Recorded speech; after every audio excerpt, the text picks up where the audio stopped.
Welcome back, algebrists.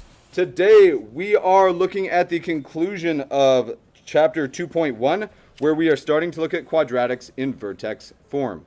Now, whether you were here yesterday or not, we all have vertex form in our notes. I have it up on the board in the very right corner on the whiteboard up here, not like my screen, but the whiteboard. But I just want to remind us that we have this form. A times x minus h squared plus k. Now, this form is super convenient when it comes to graphing, and we saw that yesterday, and I hope that you all agree with that. If not, that's okay, but we're going to use this same idea to find this problem. Right off the bat, though, f of x can look kind of gross sometimes. Like this is just saying it's a function in the variable x. What can we possibly replace this with to make things easier when we think about it? Instead of f of x equals, what else might move y?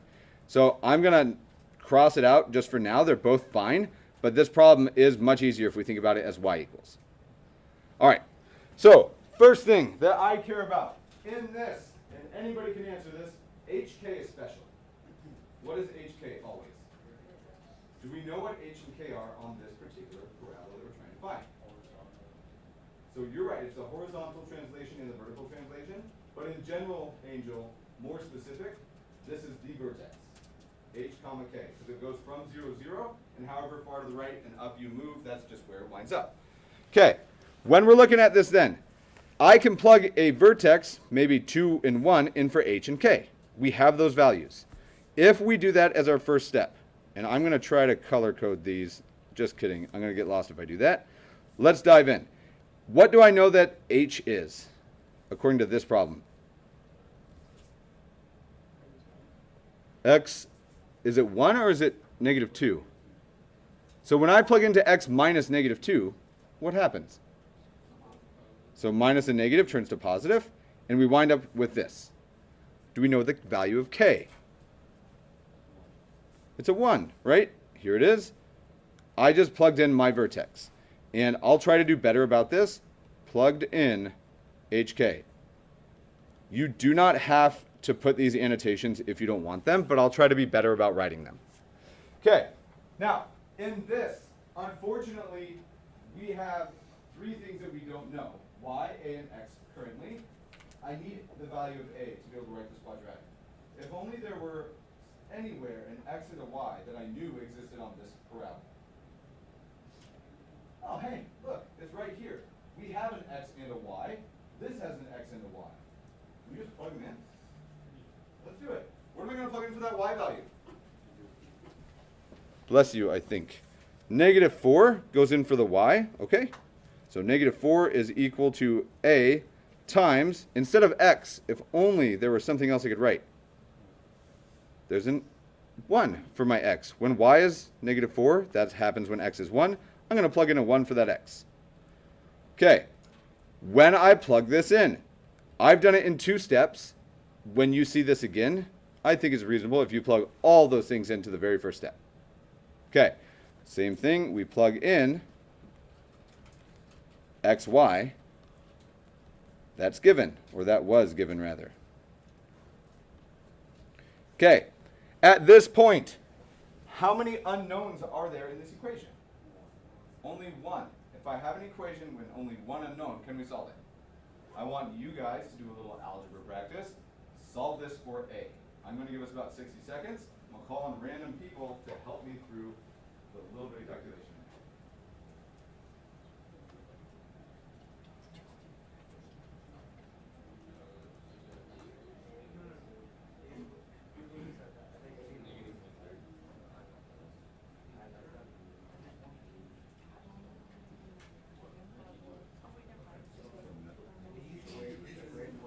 That's you. I was good with that.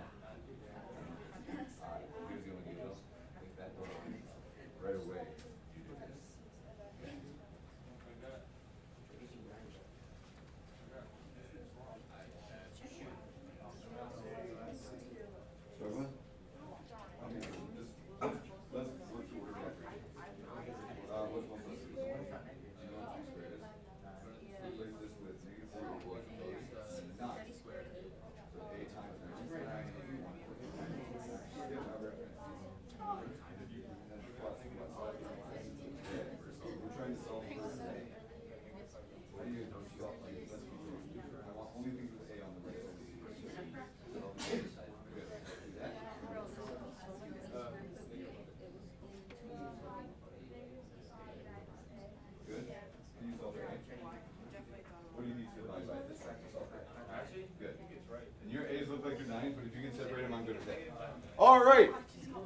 checking these out. I don't know. Here's my number caller. Does it offend you guys when I just call numbers? Okay, sorry I don't memorize your numbers. 26. Who dat? Hey, it's King, because we have 26 people in here. King, when you look at this, we're trying to clean it up. Order of operations says you do what first? Okay, so what am I going to replace these parentheses instead of writing 1 plus 2? What am I going to write? So, love it. King jumped to 9. Thoughts? How did he get 9? 1 plus 2 is 3, and then you did what? Squared it. Okay, I'm good with that. We still have an a here. We still have a -4, and we still have a +1. Love it. Nice job, King. All right, after this, 17, we need to keep solving for a. What's up, Ronaldo? Okay, 17. Who dat? Is there a phone in 17? Okay. Naomi, help me keep solving for a. What do you want to do? Times a by 9, or -1. So if you guys want, we can do another line where we write 9a here. Did everybody do that? Okay. This step I'm going to claim is optional, and I'm going to do actually two things. So Naomi suggested we rewrite this as 9a, and then she knew that to isolate the variable a on one side, she could also subtract 1 from each. Okay, so if we do that, we do -1. I think I wind up here. -5 equals 9a. Yes, sir? It did. Because we have x minus h, I literally plugged in x minus -2. So that's our big add happening there. Great question. All right, one step left. We're going to have a value of a, number 21. Divide both sides by 9. And I'm also going to put the a on the left because I think that's more natural when I write my answer. Everybody always panics when you see this on a quiz or a test, but I want to emphasize, more nice numbers, more ugly numbers. There's way more nice numbers? What can we all agree? Give me examples if we say nice number. Shout out some. I don't care who it is. 1 is nice. 67 is nice. 10. Okay? 1.5. Nice? Maybe, right? That's kind of bordering. So there's going to be a weird kind of gray line where we're not really sure where it changes. But as default is 1.79253654 a nice number? No. There are more ugly numbers between 0 and 1 than the infinitely many nice numbers. Like there's so many more. Ugly numbers are okay. Decimals, fractions, doesn't matter. They all show up. They're just as likely to show up. More likely, realistically, if we don't just write nice problems. This is an ugly number, I kind of think. I have no idea what a ninth is. 0.11-ish, or exactly repeating. Anyway, we just found a. Can we write this equation then? If we go back up to that very first step, literally the only thing we didn't know for our equation was the value of a. But now we do. We can write our therefore, if you want to make it look fancy and mathy. We now have a lovely equation for this parabola. It is exactly y equals, what did we just find a was? -5/9. And then x minus a -2, or my x plus 2 squared. And what was the k value? 1. Here is our quadratic, whose vertex lives at -2, 1, and passes through that point at 1, -4. Okay, this problem is plug and chug, 100% of the way. Plug in h and k, plug in an x and a y, and you can find the a value. Shall we do another one, or are we content with that? All right, so we're going to think about a little physics right now. Nobody in here has done physics, and not formal physics anyway. I'm going to pause it because we're not going to be able to see it. All right, that concept, if you don't like physical science and physics stuff, might not be super comfortable for you. It's okay. So we're going to do a word problem here. We're going to try to make sense of stuff. Here's the weird part. We can either write like a paragraph in our notes, or we can simply, yep, I'm going to write a paragraph. It's pretty short. You should write caveman style, just so you're aware. Make this as concise as possible. I'll help us pick out the key information from it, but I'm going to type it because there's a lot of words here. So let's see. We're going to make that so much bigger. Okay, so this example, if you want to name it, I'm going to name it example apply. because we're going to do like a real world problem. So here we go. We use gigantic fight. A ball is thrown, and I'll move this in a moment, from an initial height of 4 feet. Okay. After 2 seconds, the ball reaches its max height, its highest, and we'll just call it highest point, at 10 feet. Okay, what I want us to do from this information is we are going to find a quadratic of the form, and I'm going to write this one, and I'm going to write it in my real writing. Cool. Here is our statement. I'm going to move this. I'm going to pause it so you guys have a little time. All right, so here we are. We have this. This is the exact situation, right? I was throwing a marker, but it's the same thing. Okay, I want our quadratic function of the following form. And it's going to look a little bit different, but I want it of the form h of t equals at squared plus bt plus c. Now, normally, and we're going to dive into this, because all of a sudden it looks like I'm introducing something completely new that we've never seen. I'm not. It just looks different. Instead of calling my function f, what did I just call it? H. Why do you think I maybe used h instead of f? I'm talking about the height, and I'm making sure it's there. Instead of just my x-axis being x values, I'm checking this as it moves through what? Time. This function h of t is very specifically named to indicate the height of the ball at time t. That's it. Okay, so we're trying to write it in this form, which is very different than the form that we've been working with, right? In class, I imagine we wrote down that the general form is ax squared plus bx plus c, and then we immediately said, oh, but there's a nicer way to graph it. This is the uglier form, but let's just make sense of what this really says. I want you guys 60 seconds. Chat with your neighbors. Try to come up with an approach. We're going to call on some random people. This problem feels different than maybe the ones we did yesterday. It's the same problem, just with a context. 60 seconds. Chat it out. Let's see if we can come up with a good approach. Starting, yeah. Looking at this is kind of ugly. Certainly ugly. But Lando, what did you identify back there? Okay, you're close. The vertex is always going to be the highest point, right? At what time did that happen? At 2 seconds. And what was that highest point? We have a vertex given. Okay, if I didn't ask for it in vertex form, but if we have a way to get it easily in vertex form, maybe we can review some other stuff that we've seen before to make sense of this. Okay, if you look at the preceding problem, we needed the vertex and something else. We needed an x and a y. Is there a point that's on this graph?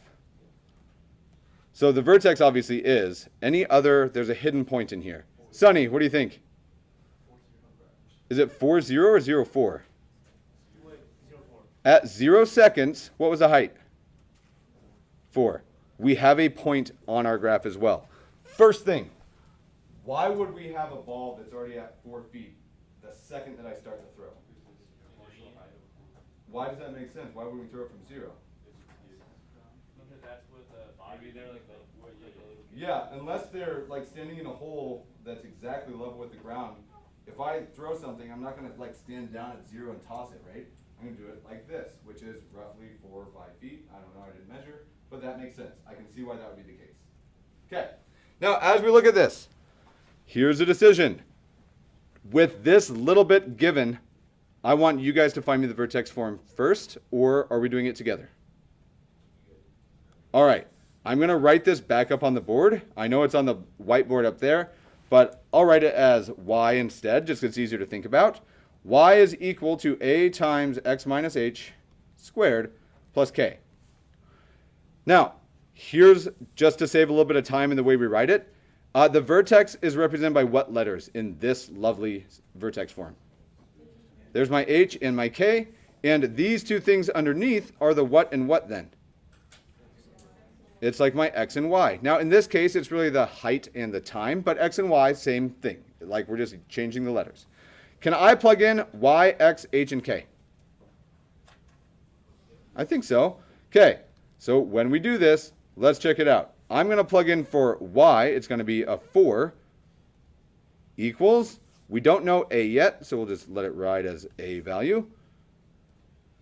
X minus h, and I should not have committed to the colors, but we're already here. 0 minus 2 squared plus 10.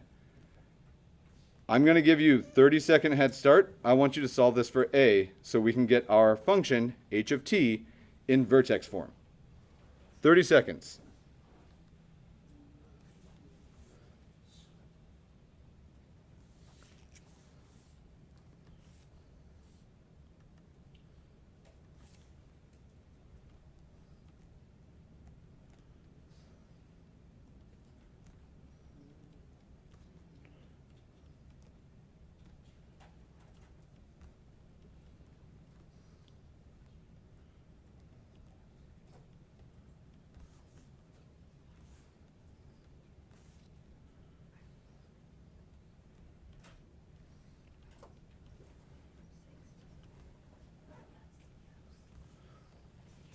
Once we have this a value, I'm going to work up here so we can still see it.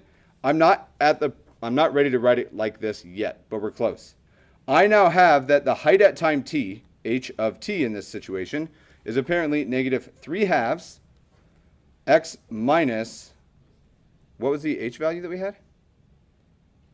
2. And what happens to it? Squared plus 10. All right, I don't remember if we've done this in this class or not yet. There is a very obvious wrong answer, just for the record, okay? We need to make this thing look more like this. And we're going to use the F word to clean this up. It's not quite factor. Foil. We are going to foil. Now, was yesterday's bell ringer a foiling problem? Okay. How many of you guys remember how to foil? There was so much foil on the aspect. Good. All right, so if you don't remember, that's okay. I'm going to do the foiling part in red. Now, out of curiosity, how many of you guys feel like you can foil in your head? I bet most of you can. Whether you really noticed that yet or not, I'm pretty sure of it. What does it mean to square something? So instead of x minus 2 squared, do you guys agree it's really just x minus 2 times x minus 2? Bless you. Like, that's what it means, right? Now, FOIL stands for what? First, outside, inside, last. As we look at this, check this out. You may not be able to FOIL in your head yet, but I think legitimately that most of you probably can. You just don't believe in yourself. What's x times x? There's our first terms. X squared. Okay, can everybody remember an x squared for just a moment? Okay, what's x times negative 2? Negative 2x, right? That's the outside. What is the inside? Negative 2 times x. That's the same thing we just wrote. So I had x squared minus 2x minus 2x. And the very last? Positive 4. No x. Now, if you could do all 4 of those parts and you write down a little bit as you're going, you can FOIL without having to do a ton of work. I'm going to keep the negative 3/2 as it is right now. And I'm going to put this in brackets just so it's a little easier to see the difference. Same thing. We had x squared minus 2x minus 2x gives me minus 4x. And then negative 2 times negative 2 was my plus 4. Okay, I have FOILed this thing out. We will be doing a bunch of foiling later in the chapter because we're going to review all your factoring stuff that you've ever done throughout this chapter. So it's coming. All right, if we want, is it getting closer to looking like this? Closer. Now, I'm not going to make us change it. I made a mistake here. I'm going to write one thing to fix it. In this, I used x because we normally do, right? What do we say we should be using though? So check it out. I'm not going to erase everything. If I accidentally do this and it happens, and you will do it, I will do it again, but we need to make sure that our work is clear. I need to say let t equal x. Instead of erasing and changing them all, I just want to make it really clear that for right now, x is just in place of t, because I made a mistake. We should have used t, but I'm okay with it. All right, any other obvious algebra needed to make it look more like this? What is this problem saying I should be doing here? Distribute. Negative 3 halves times x squared. Negative 3 halves. And I'm going to switch back to t here so it looks correct in the end. T squared. Minus, negative 3 times negative 4? So we'll get there. It's 12 over 2, right? Because 3 times 4 is 12, divided by 2 is 6. One more distribution needed. What's negative 3 halves times a positive 4? Negative 6. That was all of this part.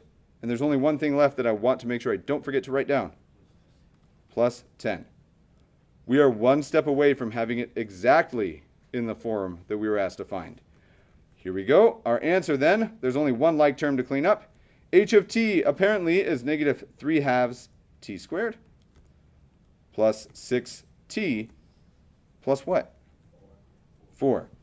Now, this problem is fairly long and involved only because this last part, I think.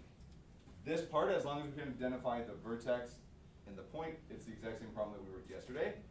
The significance of this, what does this function actually tell me? If I wanted to know when it hits the ground, what would its height be when it hits the ground again? So if it hits my hand again, it's at 4. What if it hits the ground? 0. If I wanted to, and it's not our focus right now, but if I said, how long or at what time will this hit the ground? Could you just plug in 0 for the height and solve it? Now, whether or not you could actually factor and solve it right now isn't the question, but we could. If I wanted to know when is it at a height of 7, we could plug in a 7 here. What if I wanted to say how high is it up after 1 second? Could we just plug in 1 for time? We can do all sorts of predictions in real world physics with this. Okay, these problems oftentimes will present as something like super challenging. It doesn't have to. If we can boil it down to just a pure mathy version, most of the things that we do are fairly straightforward, not all the time, but I didn't get any huge pushback when we did the first example today or this one, so I'm thinking that it's probably okay. All right, this is going to be weird. I'm going to give the homework assignment, but we're going to split the class here in just a moment. So, for tonight, I'm going to give a short assignment. I want you guys to do homework 2.1. I'm giving a short assignment so that anybody who's going to review the stuff that we looked at yesterday with me doesn't have a crazy amount to do. My hope is that some people will finish in class. We'll see. You will find homework 2.1 on page 65. And I want you guys to do 1 through 8.